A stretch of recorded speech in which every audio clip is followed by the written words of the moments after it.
करता हूँ। बहुत बहुत धन्यवाद। डॉक्टर सुधांशु त्रिवेदी।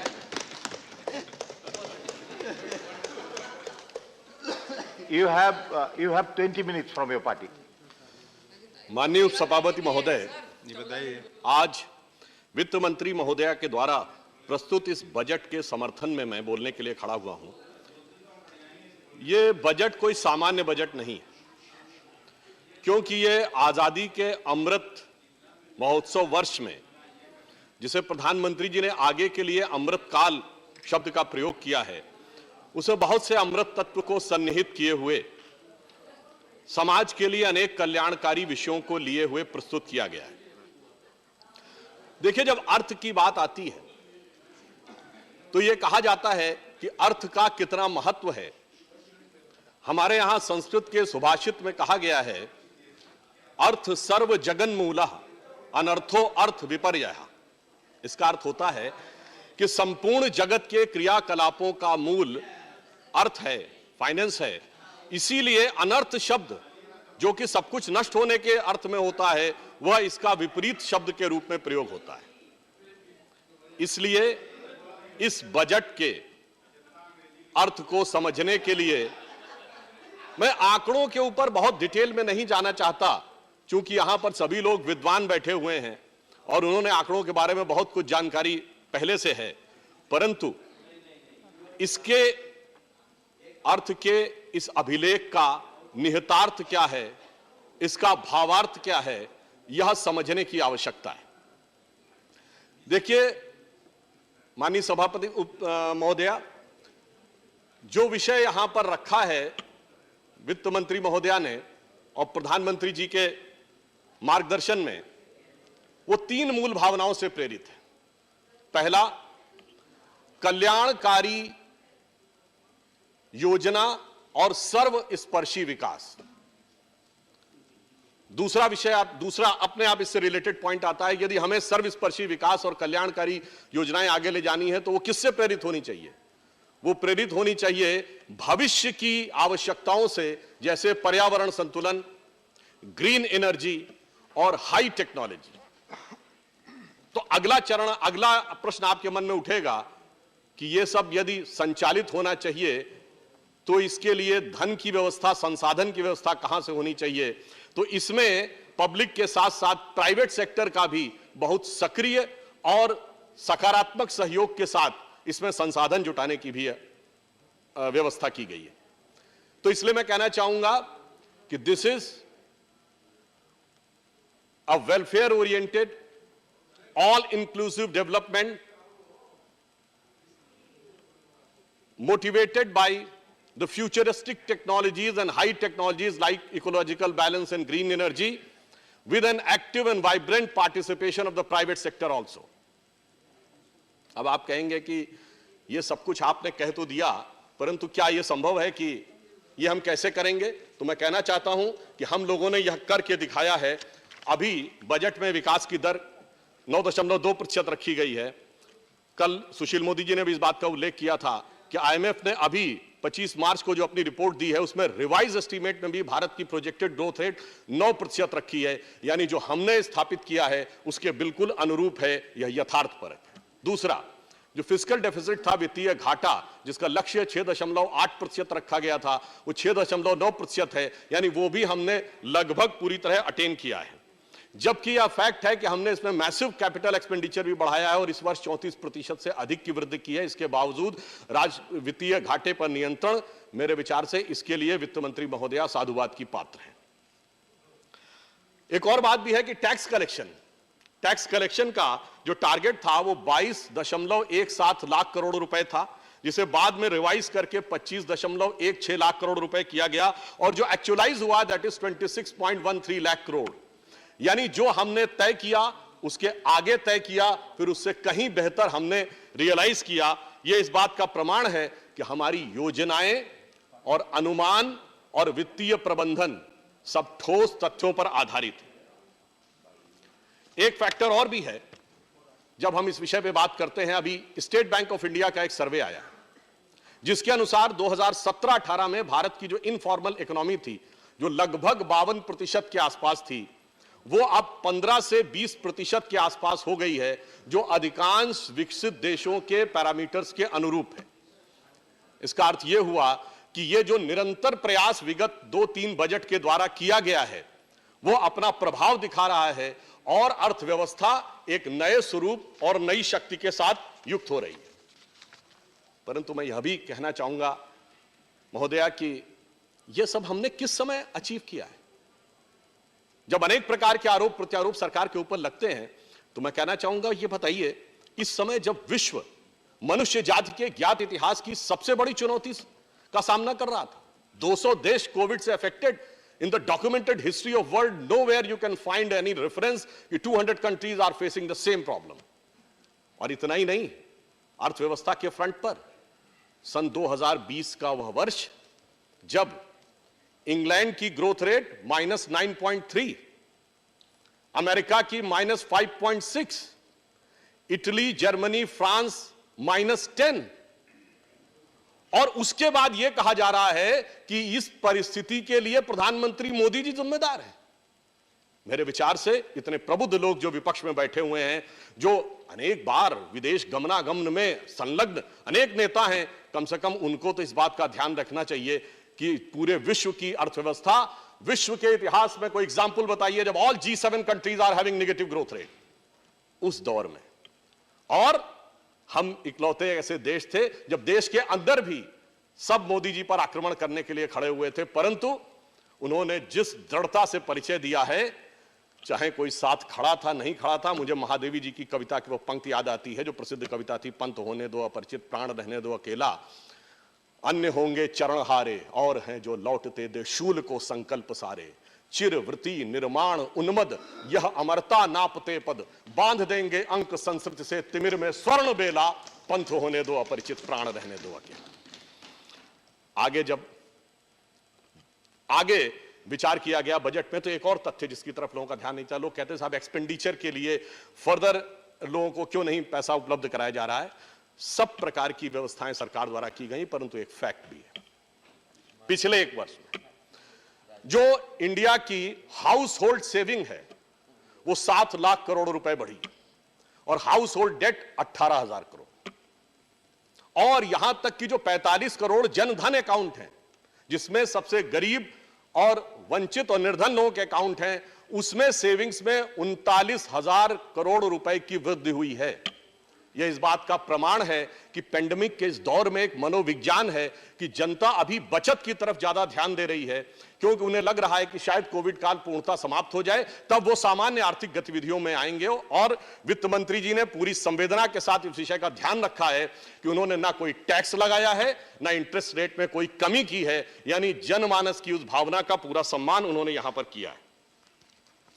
अब यह दौर जो दुनिया का एक ऐसा दौर था जिसमें से हम सिर्फ बच के नहीं निकले, हम सिर्फ सरवाइव नहीं किए, बल्कि हमने एक नए सृजन का आधार भी बनाने का प्रयास किया।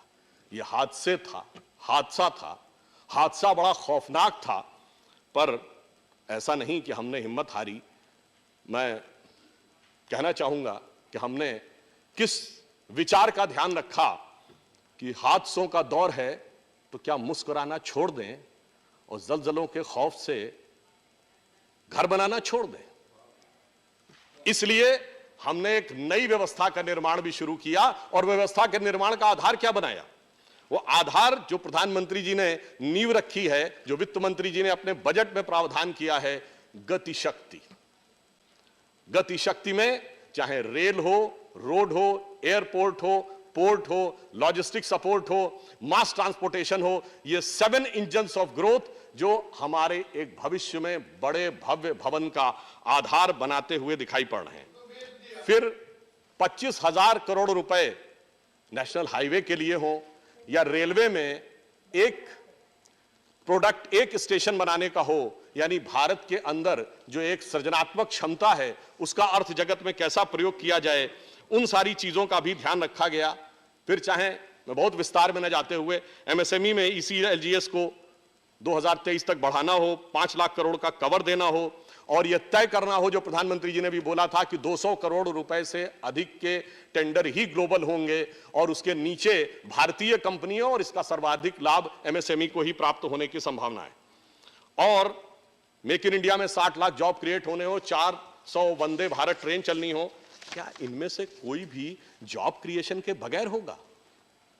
चिदंबरम साहब बोल रहे थे कि जॉब का उल्लेख उन्हें दिखाई नहीं पड़ता है, तो मैं विनम्रता से कहना चाहूंगा, भाई वो हार्वर्ड से इकोनॉमिक्स पढ़े हुए हैं, अगर इतना विकास इंफ्रास्ट्रक्चर में होगा तो क्या जॉब्स उसमें क्रिएट होकर नहीं दिखाई पड़ेंगे? ये सहज स्वाभाविक रूप से समझा जा सकता है। अगला पक्ष आता है सुरक्षा। देखिए, सुरक्षा के मामले में हमारी सरकार ने सबसे बड़ा आमूलचूल परिवर्तन किया है। मैं कभी सोचता था कि हमारा देश चंद्रयान बना सकता है तो मिसाइल क्यों नहीं, अगर मिसाइल बना सकता है तो एसॉल्ट राइफल क्यों नहीं? ऐसा नहीं कि हमारे अंदर क्षमता नहीं थी। डिफेंस प्रोडक्शन हमने शुरू किया था। आपने देखा इस बजट में प्रावधान किया गया कि जितना भी डिफेंस प्रोडक्शन होगा उसका capital 68% capital procurement domestic industry से होगा, यानी हम ग्रेजुअली सेल्फ रिलायंट, आत्मनिर्भर होते चले जाएंगे डिफेंस के क्षेत्र में। और दूसरा काम यह किया है कि अभी तक डीआरडीओ ने जितनी भी रिसर्च एंड डेवलपमेंट किया था उसको अब इंडस्ट्री और एकेडमिक्स दोनों के लिए ओपन कर दिया है, यानी जो कुछ हमने नई टेक्नोलॉजी अर्जित की है अब उसको एक व्यापक रूप से, सहज नैसर्गिक रूप से विकसित होने का आधार भी मिले, यह सुनिश्चित किया है। जबकि डिफेंस सबसे बड़ा मद है, 3.85 लाख करोड़ तो है, और इसमें अगर 1.2 लाख करोड़ जो कि पेंशन में जाता है उसको इंक्लूड कर लें तो 5 लाख करोड़ रुपए से अधिक का मद है। फिर किसान को देखें तो चाहे एमएसपी में 2.37 लाख करोड़ रुपए देना हो, 5 बड़े रिवर लिंकिंग प्रोजेक्ट जिसमें केन बेतवा प्रोजेक्ट के लिए 1400 करोड़ रुपए का स्थापना, इसके साथ साथ स्टार्टअप, कृषि स्टार्टअप के लिए नाबार्ड अब फंडिंग करेगा, फल सब्जी उगाने वाले किसानों को पैकेज मिलेगा, और नई टेक्नोलॉजी के द्वारा किसानों को किस प्रकार से आगे किया जा सकता है। पहले आपने देखा प्रधानमंत्री जी ने जनधन अकाउंट खुलवा के फिर डायरेक्ट बेनिफिट ट्रांसफर और जैम के द्वारा किसानों को सशक्त किया। अब ड्रोन टेक्नोलॉजी के द्वारा चाहे कीटनाशकों का स्प्रे हो, चाहे सीड्स का, बीज का स्प्रे हो, अथवा मैपिंग, क्योंकि एक बहुत बड़ा समस्या क्या होती है ग्रामीण क्षेत्रों में कि मैपिंग उतनी एप्रोप्रिएट नहीं होती, जिस कारण से विवाद होता है, क्योंकि ड्रोन से बड़ी दूर की दृष्टि नजर आती है। तो मुझे ये भी याद आ जाता है, कभी कभी नाम की समानता से याद आता है, आचार्य द्रोण भी थे जिनको बड़ी दूर की दृष्टि नजर आती थी, मगर क्या करें, युवराज के हट के आगे विवश थे।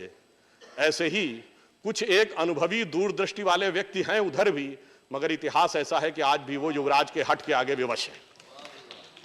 अब चाहे 80 लाख मकान देना हो, 3.6 करोड़ लोगों को नल से जल देना हो, ये सारी बातें जो लोग कहते हैं बड़ी मजे की बात कहते हैं महोदया की गरीबी की बात, मगर एक बड़ा विचित्र अर्थशास्त्र है भारत की राजनीति में। जो कहते हैं गरीब और वंचित की बात, उन्हीं के नेता देखते देखते सबसे पहले सैकड़ों करोड़ की संपत्ति के मालिक हो जाते हैं।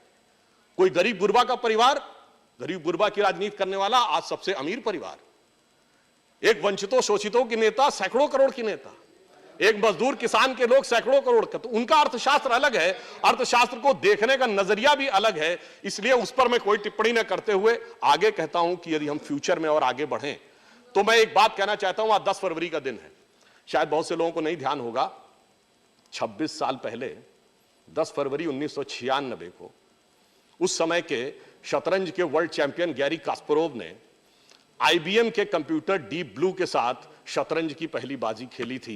यह शुरुआत थी कि डिजिटल टेक्नोलॉजी का पहला चरण था। आज 26 साल में वो कहां पहुंचा, शायद उस समय लोगों ने कल्पना नहीं की होगी। इसीलिए मैं कहता हूं अमृत काल में जो वित्त मंत्री महोदया ने और प्रधानमंत्री जी ने दृष्टि दिखाई है कि अगले 25 साल में हम कहां पहुंचेंगे, इसके लिए डिजिटल को स्ट्रॉन्ग करना जरूरी था। इसीलिए डिजिटल को, इंफ्रास्ट्रक्चर को, डाटा को इंफ्रास्ट्रक्चर का दर्जा दिया गया है, और एक जो डिजिटल डिवाइड है अर्बन और रूरल में, उसको भी समाप्त करने का प्रयास किया गया है। आरबीआई ने डिजिटल करेंसी शुरू की है, यानी हमने आगे की दृष्टि देख ली है कि आने वाले समय में कितना बड़ा परिवर्तन होगा, भविष्य में नई टेक्नोलॉजी का किस प्रकार से यूज होगा। चाहे सोवरिन ग्रीन बॉन्ड हो, पिछली बार आपने ध्यान दिया हो कि हाइड्रोजन एनर्जी का पिछले बजट में उल्लेख था ताकि वो आगे बढ़ सके। इस बार 2030 तक 280 गीगावाट सोलर एनर्जी के उत्पादन का लक्ष्य भी सुनिश्चित किया गया है। इसलिए मैं कहना चाहता हूं कि इस बजट में जवान के लिए भी है, किसान की भी भविष्य की व्यवस्था है और विज्ञान के भी भविष्य की व्यवस्था वित्त मंत्री महोदया ने सुनिश्चित की है। अब एक और विषय है, निगेटिव ग्रोथ रेट कही जाती है कि हो गई कोरोना काल, मगर मैं याद दिलाना चाहता हूं आपके माध्यम से सदन के लोगों को, ये 2022 का जो वर्ष है, यह निगेटिव ग्रोथ रेट का भी स्वर्ण जयंती वर्ष है। 1972 में भी भारत की ग्रोथ रेट -0.55% थी। तो जब यह कहा जाता है पहली बार निगेटिव ग्रोथ रेट हो गई, तो मैं सुलभ संज्ञान के लिए बताना चाहता हूं 4 बार इस देश की निगेटिव ग्रोथ रेट रह चुकी है, और हम तो उस दौर में, जब पूरी दुनिया के इतिहास का यह सबसे बड़ा दौर था, उसमें निगेटिव ग्रोथ रेट थी। परंतु अगली बात आती है कि इन्फ्लेशन, महंगाई, आज 5.59% का इन्फ्लेशन है। भारत सरकार के असेसमेंट को लेकर अगर इनके मन में कोई संदेह रहता है, तो इवन राइटर्स ने भी जो अपना असेसमेंट किया उसमें 5.8% कहा है।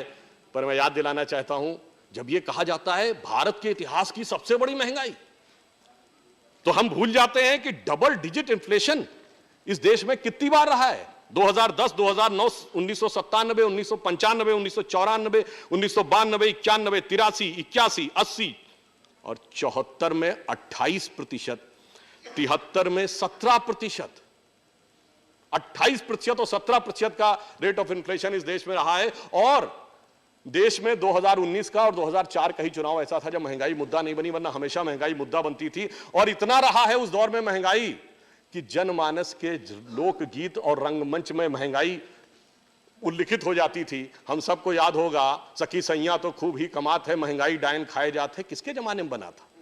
अरे बचपन में हम लोगों ने, हमारे होश संभालने से पहले का, पर आप लोगों को याद होगा कि पाउडर वाले दूध की मलाई मार गई और राशन वाली लाइन की लंबाई मार गई और बाकी जो बचा था वो महंगाई मार गई। खूब बचपन में गाना सुना है। इसलिए जब आप कहते हैं कि साहब महंगाई अभूतपूर्व और पहली बार है, तो ये अपने आप में बहुत अनरियलिस्टिक लगता है। अब एक फैक्ट मैं आपके माध्यम से रखना चाहता हूं। आज कह जाते हैं पेट्रोल की कीमत बहुत बढ़ रही है। ये 23 नवंबर 2001 व्हाइट हाउस की रिलीज है। व्हाइट हाउस प्रेस रिलीज कहती है, president Biden announces release from strategic petroleum reserve as part of ongoing effort to lower prices and address to lack of supply around the world. क्या हमारे प्रबुद्ध विपक्षियों में से कोई बता सकता है कि अमेरिका ने अपना स्ट्रेटेजिक ऑयल रिजर्व कब खोला था? ये बताइए। ये व्हाइट हाउस कह रहा है कि दुनिया में महंगाई बढ़ रही है, ये भी मोदी जी जिम्मेदार हैं इसके लिए। इसलिए ये जिस प्रकार की वैश्विक परिस्थितियां और यथार्थ था, उसे समझने की जरूरत है। दर्जन भार, 12 बार दहाई अंक तक रह चुकी है महंगाई, तो दर्जन भार जिनकी महंगाई दहाई अंक को पार करे, जब वो महंगाई की दुहाई दें तो उसमें सच्चाई नजर नहीं आती है। अब एक बिंदु और भी कहना चाहूंगा, जिसे आपने देखा कल हमारे कम्युनिस्ट पार्टी के नेता बड़े ही शिद्दत के साथ मार्क्स को कोट कर रहे थे। देखिए, मार्क्स यानी कम्युनिज्म और कैपिटलिज्म, ये माना जाता है दोनों एक दूसरे के विरोधी हैं। हमारे विपक्षी दल लंबे समय सत्ता में रहे, एक समय एक विचारधारा को माना, दूसरे समय दूसरी विचारधारा को माना, परंतु दोनों में कोई झगड़ा नहीं है।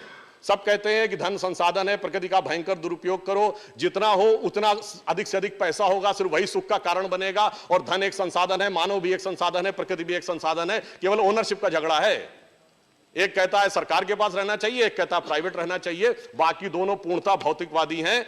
हम जब मानते हैं तो हम धन को संसाधन नहीं मानते, हम उसको लक्ष्मी माता मानते हैं। इसलिए उसमें चेतना देखते हैं और स्नेह देखते हैं, इसलिए वो सबको समान रूप से अपना जो लाभ है वो पहुंचाने का प्रयास करती है।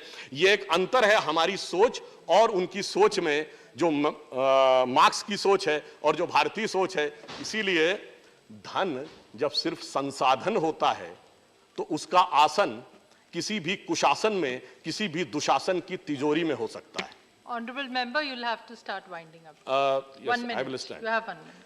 और परंतु जब वह कल्याणकारी जीवन चेतना के द्वारा लक्ष्मी मां के रूप में आता है समाज में कल्याण करने के लिए, तो उसका आसन सिर्फ कमल ही होता है। इसीलिए आपने देखा कि जब से आए हैं तब से निरंतर कल्याण की तरफ हम आगे बढ़ रहे हैं। और अंत में मैं ज्यादा समय न लेते हुए कहना चाहूंगा, कल कपिल सिब्बल जी जो समाप्त कर रहे थे, अब गाहे बगाहे औरंगजेब का भी उल्लेख कर दिए और जजिया में अर्थशास्त्र देखने लगे।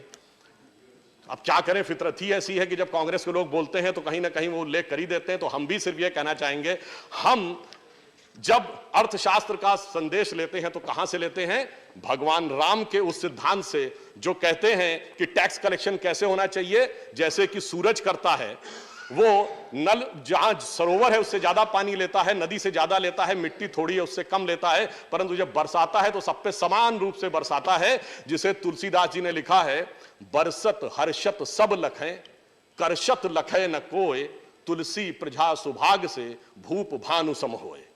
इससे आपको यह भी समझना चाहिए कि हम कहां से उस भक्ति में से कितनी शक्ति लेते हैं और कहां से गति लेते हैं। बस 2-3 सेंटेंस में समाप्त कर रहा हूं। सिर्फ एक बात कहना चाहूंगा, देखिए, जब आप एक जमाने में हम लोग कहते थे ना, हमारे ऊपर आरोप लगता था कि रामलला हम आएंगे, मंदिर वहीं बनाएंगे, तारीख नहीं बताएंगे, उसका अर्थशास्त्र क्या था। जब यह देश आजाद हुआ, गुलामी के चंगुल से हमारी अर्थव्यवस्था मुक्त हुई 47 में, तो 49 में रामलला प्रकट हुए। जब 90 और 92 के दौर में पुराना अर्थव्यवस्था का ढांचा टूटा और एक नई अर्थव्यवस्था उभरी, तो वहां से राम जन्मभूमि का एक नया आंदोलन उभरा। और आप मजे की बात देखिए, उस समय हमारा फॉरेन एक्सचेंज रिजर्व 1 बिलियन था, और जब अटल जी की सरकार आई, यानी गठबंधन में आई, तो 100 बिलियन पहुंचा। और जब स्पष्ट बहुमत से हमारी राम की भक्ति वाली सरकार आई तो 500 बिलियन पहुंचा। एक लाइन और कह दूं, और अब वो 600 बिलियन पहुंचा है। इसलिए ये बजट ये बताता है कि जो हमसे कहते थे कि तारीख नहीं बताएंगे, आश्वस्त रहिए, हम तारीख में वो मुकाम दिखाएंगे कि भारत माता के वैभव का भव्य मंदिर और इस राष्ट्र के गौरव का श्री राम मंदिर दोनों हम ही बनाएंगे। और मैकाले और मार्क्स के मानस पुत्र अपनी नाकाम हसरतों का मरसिया पढ़ते रह जाएंगे। डॉक्टर त्रिवेदी। डॉक्टर प्रशांत नंदा।